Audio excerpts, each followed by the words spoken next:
കോടി കോടി ക്ലബ്ബുകൾ, box office hit, industry hit, 100 കോടി ക്ലബ്ബ്, 500 കോടി ക്ലബ്ബ്, എക്സെട്രാ എക്സെട്രാ. ഒരു സക്സസ്ഫുൾ റൺ കിട്ടിയ ഒരു സിനിമയെ പറ്റിയിട്ട് നമുക്ക് കേൾക്കുന്ന വാക്കുകളാണ് ഇതൊക്കെ. ആൻഡ് ഇവിടെ പലരും ചോദിക്കുന്ന ഒരു ക്ലീശ ചോദ്യം കൂടെ ഉണ്ട്, ഈ കോടികൾക്കൊന്നൊരു വിലയില്ല. സത്യത്തിൽ കോടികൾക്കൊക്കെ നല്ല വിലയുണ്ട്, അതുപോലെ തന്നെ ടാക്സും. അപ്പോൾ ഇന്നത്തെ നമ്മുടെ ടോപ്പിക് എന്ന് പറയുന്നത് ഈ ബോക്സ് ഓഫീസ് വേട്ടയുടെ ബിഹൈൻഡ് ദ സീൻസ് തന്നെയാണ്.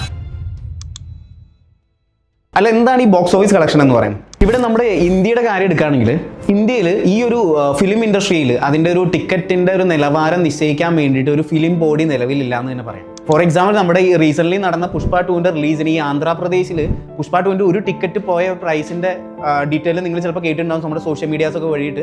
ഏകദേശം 3000 രൂപയോളം അധികമായിട്ടാണ് ഒരു ടിക്കറ്റ് അവിടെ സെല്ലായത്. അപ്പോൾ നിങ്ങളൊന്ന് ആലോചിച്ച് നോക്കിക്കോ, ഇവിടെ ഒരു ഫിക്സഡ് ആയിട്ടുള്ള ഒരു പ്രൈസിങ് ഉണ്ടായിരുന്നെങ്കിൽ ഈ പറഞ്ഞ എല്ലാ കാറ്റഗറീസ് ഓഫ് ആൾക്കാർക്കും ഒരേ രീതിയിൽ സിനിമയെ ആസ്വദിക്കാനും അല്ലെങ്കിൽ അതിൻ്റെ കാര്യങ്ങളെ യൂട്ടിലൈസ് ചെയ്യാനും പറ്റിയിരുന്നത്. ലോക്കൽ അല്ലെങ്കിൽ മാസ് ഓഡിയൻസിനെയാണ് stand alone theatres basically focus ചെയ്യുന്നതെന്ന് പറയാം. ഇവിടെ പ്രൈസ് ചീപ്പ് ആകുമ്പോൾ അവിടെ ഒബ്വിയസ്ലി ഡിമാൻഡ് കൂടും. ഇവിടെ എന്തൊക്കെ കഥ പറഞ്ഞാലും നമ്മൾ ഈ രണ്ട് തിയേറ്റേഴ്സും തമ്മിലുള്ള ഒരു മേജർ ആയിട്ടുള്ളൊരു കോമൺ ഫാക്ടർ എന്ന് പറഞ്ഞാൽ, സാധാരണക്കാരനായാലും കാശുള്ളവനായാലും ഏത് തിയേറ്ററിൽ പോയാലും കൊടുക്കേണ്ട ടാക്സ് ഏകദേശം ഒന്ന് തന്നെ. ടിക്കറ്റിന്റെ ബേസ് പ്രൈസ് എന്ന് പറയുന്നത് 100 രൂപ താഴെയാണെങ്കിലും നിലവിലെ GST അപ്ഡേറ്റ് പ്രകാരം നമ്മൾ കൊടുക്കുന്ന ടാക്സ് എന്ന് പറഞ്ഞാൽ 5%. ആൻഡ് ഇത് പഴയ രീതിയിൽ വരികയാണെങ്കിൽ നമുക്കൊരു 12% ആയിരുന്നു അതിന്റെ ടാക്സ് റേറ്റ് വന്നുകൊണ്ടിരുന്നത്. ഇനി 100 രൂപ കൂടുതലുള്ള ടിക്കറ്റ്സിനാണെങ്കിൽ നമ്മൾ കൊടുക്കേണ്ട ടാക്സ് റേറ്റ് എന്ന് പറഞ്ഞാൽ 18% വരെയാണ്. ഓൺലൈൻ ബുക്കിങ്ങിന്റെ കാര്യം എടുത്തു കഴിഞ്ഞാൽ നമ്മൾ അവിടെ കൊടുക്കേണ്ട സർവീസിന്റെ പേയ്മെന്റ് എന്ന് പറഞ്ഞാൽ 20 രൂപ മുതൽ 30 രൂപ വരെയാണ്. ആൻഡ് അതിനകത്ത് നമ്മൾ കൊടുക്കേണ്ട ഒരു ടാക്സ് റേറ്റ് എന്ന് പറഞ്ഞാൽ നിലവിലെ GST അപ്ഡേറ്റ് പ്രകാരം 18% വരെയാണ്. പക്ഷെ കഴിഞ്ഞിട്ടില്ല, ഒരു പ്രൊഡ്യൂസറിന് ടിക്കറ്റ് സെയിൽസിൽ നിന്ന് മാത്രമല്ല റവന്യൂ വരുന്നത്. അതുകൂടെ നമുക്കൊന്ന് നോക്കാം.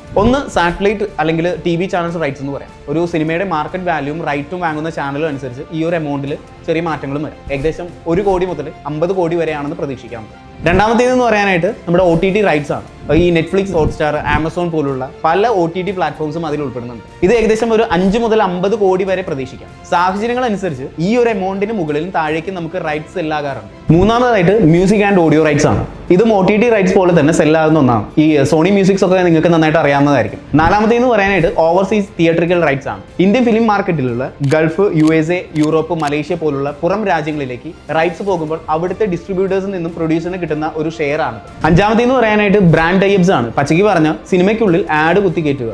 ഇത് ഒരു പരിധി വരെ തന്നെ ആസ്വാദനത്തെ വലിയ രീതിയിൽ ബാധിക്കാതെ തന്നെ ബ്രാൻഡ് അത് ചെയ്യുന്നുണ്ട്. ഇവിടെ അല്ലാതെയും സംഭവിക്കാറുണ്ട് കേട്ടോ. നമ്മുടെ ഈ സിനിമയ്ക്കുള്ളിൽ അല്ലാതെ പ്രൊമോഷൻ ക്യാമ്പയിൻസിന് ഇടയിലുള്ള ഒരു ബ്രാൻഡ് ടൈപ്സ് നടക്കാറുണ്ട്. ഈ ബ്രാൻഡ് ടൈപ്സിൽ നിന്നും ഒരു നിശ്ചിത എമൗണ്ട് പ്രൊഡ്യൂസറിന് ലഭിക്കുകയും ചെയ്യും. ഇനി നമുക്കൊരു സിനിമയുടെ കളക്ഷനുമായിട്ട് ബന്ധപ്പെട്ട ഒരു കുറച്ച് കാര്യങ്ങൾ നോക്കാം. അപ്പോൾ ഒരു റിലീസുമായിട്ട് ബന്ധപ്പെട്ട് അല്ലെങ്കിൽ ആ ഒരു ചെയിനിൽ ഇൻവോൾവ് ആകുന്ന കുറച്ച് ആൾക്കാരെന്ന് പറഞ്ഞാൽ സിനിമയുടെ പ്രൊഡ്യൂസർ, അതുപോലെ തന്നെ അതിന്റെ ഡിസ്ട്രിബ്യൂട്ടർ, പിന്നെ വരുന്ന എക്സിബിറ്റർ എന്ന് പറഞ്ഞ ആൾക്കാരാണ്. സോ ടോട്ടലി 3 പേരാണ് ഈ ഒരു സർക്കിളിൽ വരുന്നത്.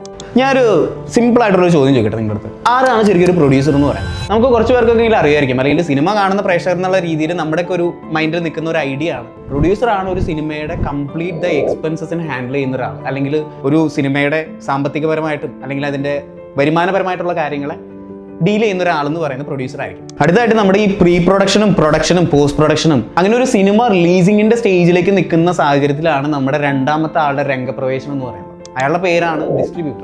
ഒരു ഡിസ്ട്രിബ്യൂട്ടറിന്റെ പ്രൈമറി നെറ്റ്വർക്ക് എന്ന് പറയുന്നത് ഈ ഫിലിം എക്സിബിറ്റേഴ്സ് അഥവാ തിയേറ്റർ ഓണേഴ്സിന്റെ ഇടയിലാണ്. ഇവിടെ എന്തൊക്കെ തിയേറ്റേഴ്സിലാണ് അല്ലെങ്കിൽ ഏതൊക്കെ പടങ്ങളാണ്, ഏതൊക്കെ സ്ക്രീനിലാണ്, ഏതൊക്കെ ഷോസ് ആണ് റൺ ചെയ്യേണ്ടത് തുടങ്ങിയ കാര്യങ്ങൾ ഡിസ്ട്രിബ്യൂട്ടർ ആണ് നിയന്ത്രിക്കുക. ഇവിടെ ഒരു സിനിമയുമായി ബന്ധപ്പെട്ട അഡ്വർടൈസിങ്ങും പോസ്റ്ററും കട്ടൗട്ടും ഓൺലൈൻ ക്യാമ്പയിൻസും തുടങ്ങിയ കാര്യങ്ങളെല്ലാം ഒരു ഡിസ്ട്രിബ്യൂട്ടറും നോക്കാറുണ്ട്. പക്ഷെ ഇവിടെ നമുക്ക് ചോദിക്കാൻ പറ്റുന്ന ഒരു കാര്യമാണ്, എന്തുകൊണ്ടാണ് ഒരു പ്രൊഡ്യൂസറിന് ഡിസ്ട്രിബ്യൂട്ടറിന്റെ ആവശ്യം എന്ന് പറയുന്നത്? ഇവിടെ റിലീസിന് മുമ്പ് ഈ പ്രൊഡ്യൂസറും ഡിസ്ട്രിബ്യൂട്ടറും തമ്മിൽ ഒരു ധാരണയിൽ എത്തുകയാണ്. ഒരു മിനിമം ഗ്യാരണ്ടി എമൗണ്ട് പ്രൊഡ്യൂസറിന് നൽകിക്കൊണ്ടോ അതല്ലെങ്കിൽ തിയേറ്റർ കളക്ഷൻ റവന്യൂവിൽ ധാരണ ആക്കിക്കൊണ്ടോ ഡിസ്ട്രിബ്യൂട്ടർ പ്രൊഡ്യൂസറിന്റെ കയ്യിൽ നിന്നും ഫിലിമിന്റെ തിയേറ്ററിക്കൽ റൈറ്റ്സ് വാങ്ങുകയാണ്.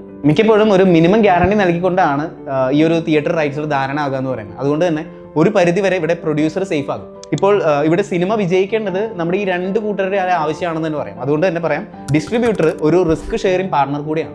നല്ലൊരു ഇനീഷ്യൽ റൺ കിട്ടാൻ സാധ്യതയുള്ള റിലീസ് തീയതി, നെറ്റ്വർക്ക് മുഖേന കിട്ടുന്ന നല്ല theatre screen, extra shows, audience support തുടങ്ങി റീജിയൻസ്, ഇത്തരത്തിലുള്ള ഒരു സിനിമയുടെ സക്സസിനെ സംബന്ധിച്ച് സ്ട്രാറ്റജി ബിൽഡ് ചെയ്യാനായിട്ട് ഒരു ഡിസ്ട്രിബ്യൂട്ടറിനെ സാധിക്കുള്ളൂ. അതുകൊണ്ട് സിനിമയുടെ സക്സസിന് ഇവിടെ പൂർണ്ണമായിട്ടും പ്രൊഡ്യൂസറിന് ആശ്രയിക്കേണ്ടി വരും. മറ്റൊരു കാര്യം, ഒരു സിനിമ ഫ്ലോപ്പ് ആയാൽ അത് പ്രൊഡ്യൂസറിനെ പോലെ തന്നെ ഡിസ്ട്രിബ്യൂട്ടറിനെ നല്ല രീതിയിൽ ബാധിക്കുന്നുണ്ട്. മലയാളത്തിൽ ഈയിടെയായിട്ട് ഇറങ്ങുന്ന മിക്ക സിനിമകളും 100 കോടി ക്ലബ്ബിൽ കയറുന്ന പോസ്റ്റുകൾ നമ്മളെല്ലാവരും കാണുന്നതാണ്.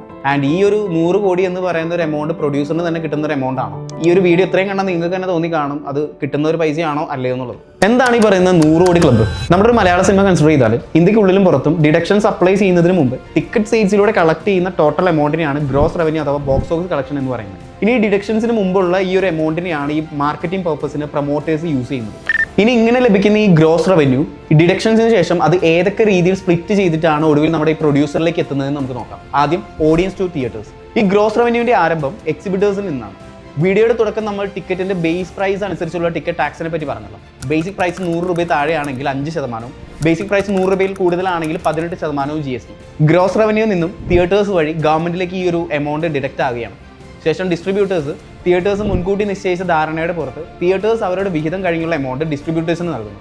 ഇറങ്ങുന്ന സിനിമയുടെ മാർക്കറ്റ് അനുസരിച്ച് ഈ വിഹിതത്തിൽ അങ്ങോട്ടും ഇങ്ങോട്ടൊക്കെ മാറ്റം ഉണ്ടാവും. സോ തുടർന്ന് ഡിസ്ട്രിബ്യൂട്ടർ തന്റെ ഷെയർ എടുത്തതിന് ശേഷമുള്ള എമൗണ്ട് പ്രൊഡ്യൂസറിന് നൽകുന്നു. 100 കോടി കളക്ട് ചെയ്തൊരു മലയാള സിനിമയാണെങ്കിൽ അതൊരു 8 നമുക്ക് GST കണക്കാക്കാം, ഇൻക്ലൂഡിംഗ് 5% ആൻഡ് 80% സ്ലാബ്. ബാക്കി വരുന്ന 92 കോടി രൂപയിൽ ഈ തിയേറ്റർ ഷെയറിന്റെ ഒരു 45% നോക്കിയാൽ ഏകദേശം 41 കോടി രൂപ അങ്ങനെ തന്നെ അവിടെ മാറുന്നുണ്ട്. ഡിസ്ട്രിബ്യൂട്ടറിന് ഒരു 9% മാർജിൻ ആണ് ഫിക്സ് ചെയ്തതെങ്കിൽ ബാലൻസ് എമൗണ്ട് ആയ 51 കോടിയിൽ നിന്നും അറൌണ്ട് 9 CR ഡിസ്ട്രിബ്യൂട്ടർക്ക് മാറും. തുടർന്ന് 40 മുതൽ 42 കോടിയുടെ ഇടയിൽ വരുന്ന ഒരു എമൗണ്ട് ആകും പ്രൊഡ്യൂസറിന് ലഭിക്കുക. ഇതിനിടയിൽ വേറൊരു സംഗതി കൂടെ നടക്കാറുണ്ട്, ഒരു പ്രത്യേക ലക്ഷ്യത്തിനായി സിനിമ നിർമ്മിക്കുന്നത്. ഒന്ന് പുറകിലോട്ട് പോയി നോക്കിയാൽ നമ്മുടെ ഈ ലോകസഭ ഇലക്ഷന് മുമ്പ് ഒരു പ്രത്യേക സിനിമയുടെ ട്രെയിലർ പുറത്തുവിട്ട് വോട്ടേഴ്സിനെ ഇൻഫ്ലുവൻസ് ചെയ്യാൻ ശ്രമിച്ച സംഭവം ചിലപ്പോൾ നിങ്ങൾക്ക് എല്ലാവർക്കും ഓർമ്മ വരും.